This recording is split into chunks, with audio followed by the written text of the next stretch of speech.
playing the trumpet already, is that it? I remember this East End Boys, movie, and there was a scene where one of them was playing the trumpet, and some bully decided to mess him up, and he took a lemon out and started eating it, and he couldn't get his pucker up. So I promised not to do that. What do we really want to do? I keep seeing these posters in the subway from one of the art schools here in New York. What do we really want to do?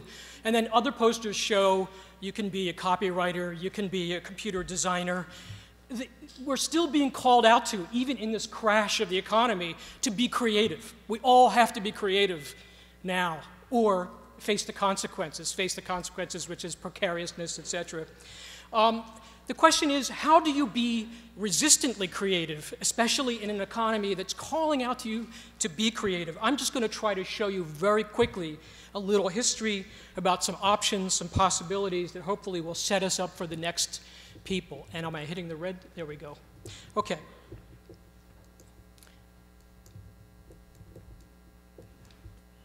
Organized to assert your rights. The Art Workers Coalition invading the Guggenheim Museum in 1971 after Hans Haacke, my teacher, show was censored. The conga line went down the ramp, organized by Yvonne Rainier. Imagine artists doing this today, invading a major museum and protesting. Handing out literature at the opening of an exhibition of Nelson Rockefeller's collection.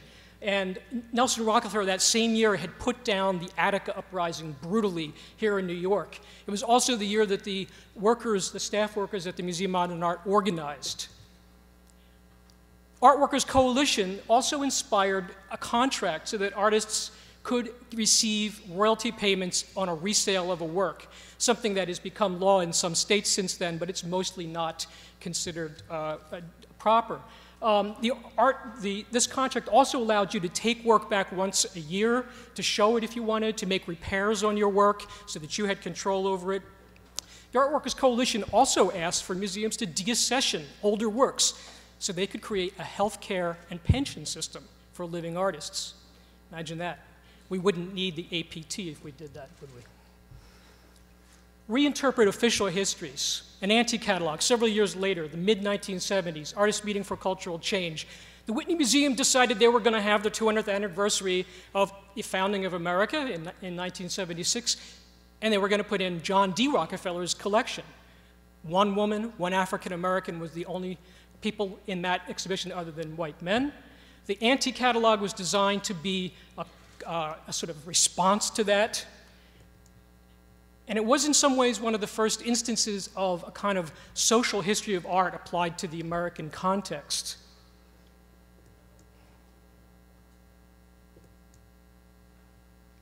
Is John Rockefeller there? Questioning, what is the avant-garde? Remember when Courbet was involved in the demolition of the tower in France? Colin Vendôme, during the Commune. Interrupt their stolen spaces. The Poco Society outside Los Angeles, they actually go around putting up illegal plaques to tell alternative histories. In one case, they talked about a Siqueiros mural that was in downtown Los Angeles that had been painted over by local business people because they didn't like its anti-imperialist message. And they illegally added a plaque to remember it. In Pittsburgh, Pennsylvania, a group of artists, activists, amateur historians got together. They put up a series of metal plaques in the streets that told the history of the Great Railroad Strike. There was almost a general strike in Pittsburgh during the Great Depression of the last century. This is in the late 1900s. These signs were put up illegally. Most of them remain up because they subversively look exactly like historical markers. And they have a fantastic website, by the way, the Howling Mob Society, they call themselves. In Oakland, the Center for Tactical Magic and David Hilliard and Jeremy Deller put up a sign marking this traffic light, because this traffic light was actually gotten there on a corner leading up to a school by the Black Panther Party when the local community would not actually pay for it. The sign commemorates the site. Other examples is a group that I worked with in the 1990s, Repo History. We put up signs around Manhattan and in other cities marking unknown histories. This was outside the stock exchange by Jim Costanzo. It was before the events of 2001, which afterwards gave kind of a shudder to people, but it plays on the myth that people threw themselves out of windows after the stock crash of 1928. It also happened to be the 200th anniversary of the stock exchange. Those blue banners were flying for that reason, and even though we had permission to put this up, the stock exchange tried to have them removed. The Department of Transportation at the time said, no, once we give out a permit, we leave these things in place. Unfortunately, the man who was involved in that, Frank Audio, kind of an unknown hero here in New York of public art, then lost his job during the Giuliani administration, or retired, basically. We extended our critique through the newspapers, repo history, group material, put work inside the subways. This is subculture. Political art documentation distribution, an inflatable Pac-Man, Uncle Sam, demonstration art,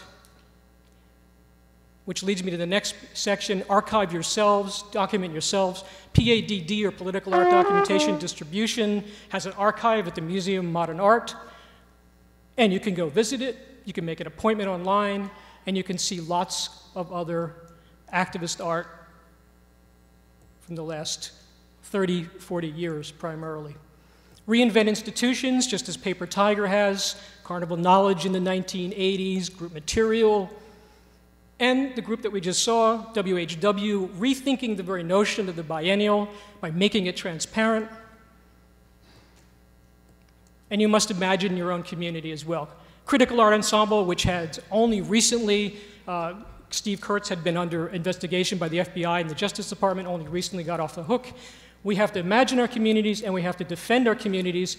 And we also need to look here in New York where 339 Lafayette Street, which is sometimes known as the Peace Pentagon, is under the gun. It may actually be lost. Paper Tiger has its offices there. Repo History had its offices there.